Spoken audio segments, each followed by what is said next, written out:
എല്ലാവർക്കും നമസ്കാരം. ഇന്ന് തേർഡ് ഇയർ ഡിഗ്രി സ്റ്റുഡൻസിന്, അതായത് ബാച്ചിലേഴ്സ് ഓഫ് ഡിഗ്രി കരസ്ഥമാക്കുന്ന കുട്ടികൾക്ക് അവരുടെ ഒരു 5th 6th സെമ്മിൽ ചെയ്ത് തീർക്കേണ്ട ഒരു പ്രൊജക്റ്റ് വർക്കുണ്ട്. ആ പ്രൊജക്റ്റിനെ കുറിച്ചാണ് ഇന്ന് ഞാൻ സംസാരിക്കുന്നത്. എങ്ങനെയാണ് ഒരു നല്ല റിസർച്ച് പ്രൊജക്റ്റ് വർക്ക് നിങ്ങൾക്ക് ചെയ്യാൻ സാധിക്കുക? എന്താണ് ഒരു റിസർച്ച്? പ്രൊജക്റ്റ് എന്ന് പറയുന്നത് ഒരു മിനി റിസർച്ചാണ്. Research means you are enhancing a new knowledge. ഒരു പുതിയ അറിവിനെ കണ്ടെത്തുന്നതാണ് റിസർച്ച് എന്ന് പറയുന്നത്. ഒരു പ്രൊജക്റ്റ് വർക്കിലും ഇതേ പർപ്പസ് തന്നെയാണ് ചെയ്യുന്നത്, ഒരു മിനി റിസർച്ച് വർക്കാണെന്ന് മാത്രം. Because you only get limited time. Okay, അപ്പോൾ ഒരു പ്രൊജക്റ്റിന് ഒരു കൃത്യമായിട്ട് ഒരു സ്ട്രക്ചർ ഉണ്ടായിരിക്കും. ഇപ്പം നിങ്ങൾ റിസർച്ച് ചെയ്യാൻ ആഗ്രഹിക്കുന്ന ഏരിയ സെലക്ട് ചെയ്യുക എന്നതാണ് അതിലെ first purpose. You select which area you are interested, either marketing or human resource or finance or any other area. Okay, അപ്പം ദെൻ ആദ്യമായിട്ട് ആ പ്രൊജക്റ്റിൻ്റെ ടോപ്പിക് സെലക്ട് ചെയ്യുകയാണ് ചെയ്യുന്നത്. ഒരു പ്രൊജക്റ്റിൻ്റെ റിപ്പോർട്ട് തയ്യാറാക്കുമ്പോൾ നമുക്കതിനെ ഒരു 5 ഭാഗമായിട്ട് ഡിവൈഡ് ചെയ്യാം. അതിൽ ആദ്യത്തെ പാർട്ടാണ് ഇൻട്രൊഡക്ഷൻ എന്ന് പറയും. You are introducing your topic. Research ടോപ്പിക്കിനെ അവതരിപ്പിക്കുകയാണ് അതിൽ ചെയ്യുന്നത്. നിങ്ങൾ എന്താണ് ചെയ്യാൻ ഉദ്ദേശിക്കുന്നത്, എത്ര ടൈം കൊണ്ട് ചെയ്യും, എന്തുകൊണ്ട് നിങ്ങൾ ഇങ്ങനെ ഒരു ടോപ്പിക് സെലക്ട് ചെയ്തു റിസർച്ചിന്, അതിൻ്റെ ഇമ്പോർട്ടൻസ് എന്താണ്, റെലവൻസ് എന്താണ്, ഇന്നത്തെ ഒരു ടൈമിൽ അത് റെലവൻ്റ് ആണോ, അല്ലെങ്കിൽ ഓൾറെഡി എല്ലാവരും ഡിസ്കസ് ചെയ്തിട്ടുള്ളൊരു മാറ്റർ ആയിരിക്കാം, but you are selecting A new area in that project topic. അപ്പോൾ ആദ്യത്തെ ഫേസിൽ അതാണ് ചെയ്യുന്നത്. And second one, you are referring A review of literature. What is review of literature? നിങ്ങളുടെ പ്രൊജക്റ്റ് ടോപ്പിക്കിൻ്റെ മുൻപ് നടത്തിയിട്ടുള്ള പഠനങ്ങൾ, സെയിം ടോപ്പിക് ആവണമെന്നില്ല, അതേ ഏരിയയിൽ നടന്നിട്ടുള്ള പഠനങ്ങളെ കുറിച്ചിട്ടുള്ള ഒരു അവലോകനം. കൂടുതൽ റിവ്യൂ ഓഫ് ലിറ്ററേച്ചർ നിങ്ങൾ വായിക്കുമ്പോൾ നിങ്ങൾ ചെയ്യുന്ന പ്രൊജക്റ്റിനെ കുറിച്ചുള്ള ക്ലിയർ ആയിട്ടുള്ള ഒരു വ്യൂ പോയിന്റ് നിങ്ങൾക്ക് കിട്ടും. Review of literature it give A detail documents of different research work regarding A particular area. അപ്പോൾ ഒരു പ്രൊജക്റ്റ് ചെയ്യുന്ന ഒരു വിദ്യാർത്ഥി അറ്റ്ലീസ്റ്റ് ഒരു 10 or 15 റിവ്യൂ ഓഫ് ലിറ്ററേച്ചർ എങ്കിലും വായിച്ചിരിക്കണം എന്നാണ് പറയുന്നത്. Review of literature Indian research വർക്കേഴ്സിൻ്റെ ഉണ്ടായിരിക്കാം, ഫോറിൻ റിസർച്ചേഴ്സിൻ്റെ ഉണ്ടായിരിക്കാം. ഏതും നിങ്ങൾക്ക് റെഫർ ചെയ്യാം. നിങ്ങൾ റെഫർ ചെയ്യുമ്പോൾ you want to search that is your topic or related with your topic. For example, if you are taken a topic of that is job satisfaction of a particular firm, then you want to search that is a review of literature regarding that is job satisfaction of a particular industry. Which industry you are related, ഏത് ഇൻഡസ്ട്രിയിൽ നിന്നാണ് നിങ്ങൾ select ചെയ്തിരിക്കുന്നത് ഈ topic, അത് എടുത്ത് ചെയ്യുക. ഇപ്പോൾ റിവ്യൂ മാക്സിമം നിങ്ങളുടെ സെയിം ടോപ്പിക്കിന്റെ റിവ്യൂ ഓഫ് ലിറ്ററേച്ചർ കിട്ടാത്തതാണ് ഏറ്റവും നല്ല പ്രോജക്റ്റ് എന്ന് പറയാം. ദാറ്റ് മീൻസ് ഓൾറെഡി നിങ്ങൾ ചെയ്ത ഒരു ടോപ്പിക്കിന്റെ റിവ്യൂ ഓഫ് ലിറ്ററേച്ചർ നിങ്ങൾക്ക് lot of number review of literature കിട്ടുകയാണെങ്കിൽ ദാറ്റ് മീൻസ് സെയിം ടോപ്പിക്കിൽ that is too many times that is research വർക്കുകൾ നടന്നതായിട്ട് നമുക്ക് കാണാം. അപ്പൊ നിങ്ങൾ കണ്ടെത്തേണ്ടത് റിസർച്ച് ഗ്യാപ്പാണ്. What is a research gap? Already ഒരു റിസർച്ച് സ്കോളർ ചെയ്തിട്ടുള്ള ഒരു റിസർച്ച് വർക്കിൽ അയാൾ പരാമർശിക്കാത്ത ഒരു ഏരിയ ഉണ്ടായിരിക്കും. അത് ഫർദർ റിസർച്ചിന് സ്കോപ്പ്ഫുൾ ആയിട്ടുള്ള ഒരു ഏരിയ ഉണ്ടായിരിക്കും. That is known as research gap. ആ റിസർച്ച് ഗ്യാപ്പിലായിരിക്കണം നിങ്ങൾ പുതിയ റിസർച്ചുകൾ ചെയ്യേണ്ടത്.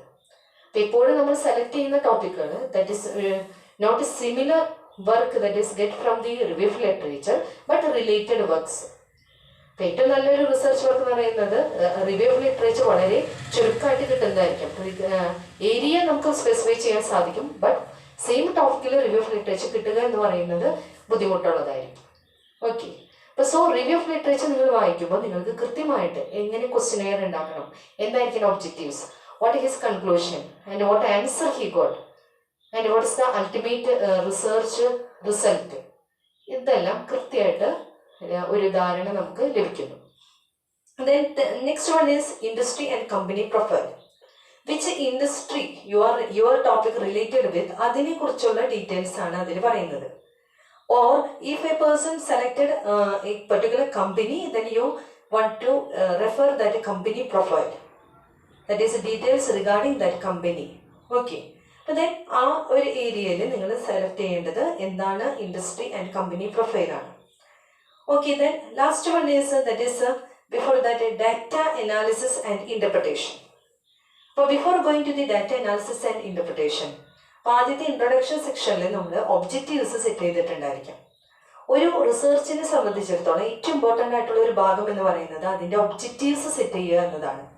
ഒരു ഒബ്ജക്റ്റീവ്സ് വായിക്കുന്ന ഒരു വ്യക്തിക്ക് കൃത്യമായിട്ട് അറിയാം ആ റിസർച്ച് സ്കോളർ എത്രത്തോളം ദറ്റ് ഈസ് ഇൻട്രസ്റ്റഡ് ആണ് ആ സബ്ജക്റ്റിൽ, അല്ലെങ്കിൽ അയാളുടെ റിസർച്ച് എങ്ങോട്ടാണ് പോകുന്നത്, what may be his ultimate aim or result. ഇത് കൃത്യമായിട്ട് നമുക്ക് ഒബ്ജക്റ്റീവ്സിലൂടെ മനസ്സിലാക്കാനായിട്ട് സാധിക്കും. ഒരു നല്ല റിസർച്ചിന് at least 4 objectives is enough, 4 or 5. Then so ഒബ്ജക്റ്റീവ്സിനെ ബേസ് ചെയ്തിട്ടായിരിക്കണം അയാളുടെ ക്വസ്റ്റ്യനെയർ സെറ്റ് ചെയ്യേണ്ടത്. ഇപ്പോൾ പോപ്പുലേഷൻ വൈഡ് ആണെങ്കിൽ we use sampling methods, sample ആണ് യൂസ് ചെയ്യുന്നത്. Then you can use interview method, questionnaire, different analysis techniques നിങ്ങൾക്ക് യൂസ് ചെയ്യാനായിട്ട് സാധിക്കും. അപ്പോൾ ഒരു ക്വസ്റ്റ്യനെയർ എങ്ങനെ പ്രിപ്പയർ ചെയ്യാം? ഒരു ക്വസ്റ്റ്യനെയർ പ്രിപ്പയർ ചെയ്യുമ്പോൾ ചെയ്യേണ്ട ഒരു കാര്യം, first one that is you want to know your topic thoroughly. നിങ്ങൾ ചെയ്യാൻ പോകുന്ന പ്രൊജക്റ്റ് ടോപ്പിനെ കുറിച്ച് കൃത്യമായിട്ടുള്ള ഒരു ധാരണ നിങ്ങൾക്ക് ഉണ്ടായിരിക്കണം. Then second thing, you want to find it out your dependent and independent variables. Which are the dependent variable? Your project topic related with what you want to research, that is your dependent variable. And then ആ ഒരു റിസർച്ചിലേക്ക് നിങ്ങളെ എത്തിക്കുന്ന വേരിയബിൾസിനെയാണ് independent variables എന്ന് പറയുന്നത്. Okay, അപ്പോൾ then for example, the job satisfaction regarding a particular firm XYZ ആണെങ്കിൽ അതാണ് നിങ്ങളുടെ ഡിപ്പെൻഡൻറ്റ് വേരിയബിൾ എന്ന് പറയുന്നത് the job satisfaction of employees. Then അതിലേക്ക് എത്തിക്കുന്ന ഇൻഡിപെൻഡൻറ്റ് വേരിയബിൾ എങ്ങനെ ജോബ് സാറ്റിസ്ഫാക്ഷൻ നിങ്ങൾക്ക് മെഷർ ചെയ്യാൻ സാധിക്കും? അവിടുത്തെ സാലറി ആയിരിക്കും, വർക്കിംഗ് അറ്റ്മോസ്ഫിയർ ആയിരിക്കും, മാനേജ്മെൻറ്റിൻ്റെ ഡീലിങ്സ് ആയിരിക്കാം, ഓക്കെ, എൻ്റർടൈൻമെൻറ്റ് ആക്ടിവിറ്റീസ് ആയിരിക്കാം, അവർക്ക് കൊടുക്കുന്ന ലീവ് ആയിരിക്കാം. This all are independent variable. So before preparing A question, first of all U set it out dependent variable, that is your topic, research topic, and independent variable, that means what variables that is lead you to that research result. അപ്പോൾ independent variable കണ്ടെത്തുക, അതാണ് questionnaire ഉണ്ടാക്കാനുള്ള ഏറ്റവും നല്ല technique.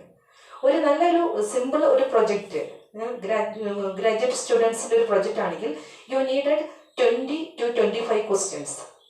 25 is the minimum number, so 25 question should be simple to complex. Simple ആയിരിക്കണം, repetition ഒഴിവാക്കുക. Open ended questions ആണ് ചോദിക്കുന്നതെങ്കിൽ 5 ക്വസ്റ്റ്യൻസ് ഒക്കെ അതിൽ ഇൻക്ലൂഡ് ചെയ്താൽ മതിയാവും. Yes or no question, that is at least 4 or 5 question is enough ഒരു ക്വസ്റ്റ്യനെയറിൽ. ദെൻ സ്കെയിലിംഗ് യൂസ് ചെയ്യുമ്പോൾ, സ്കെയിൽ മീൻസ് നിങ്ങൾ സെലക്ട് ചെയ്യുന്ന മൾട്ടിപ്പിൾ ചോയ്സ് ക്വസ്റ്റ്യൻ ചെയ്യുന്ന ഓപ്ഷൻസ്, അത് യൂസ് ചെയ്യേണ്ട scale 3, 5, 7, that manner the scale is using. 3 ആണ് ഒരു ക്വസ്റ്റ്യന് നിങ്ങൾ സെലക്ട് ചെയ്യുന്നെങ്കിൽ എല്ലാ ക്വസ്റ്റ്യനും 3 എന്ന സ്കെയിൽ തന്നെ ഓപ്ഷൻസ്, ആൻസറിൻ്റെ ഓപ്ഷൻസ് ആണ് പറയുന്നത്, അത് 3 തന്നെ ഫോളോ ചെയ്യുക. That is better. If you are using 5, it is better you use 5 scale.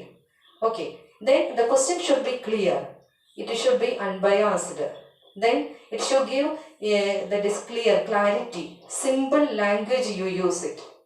Okay, avoid the repetition. Yes or no question ഉണ്ടെങ്കിൽ തന്നെ അത് ഇടകലർത്തിയായിട്ട് ഉപയോഗിക്കും.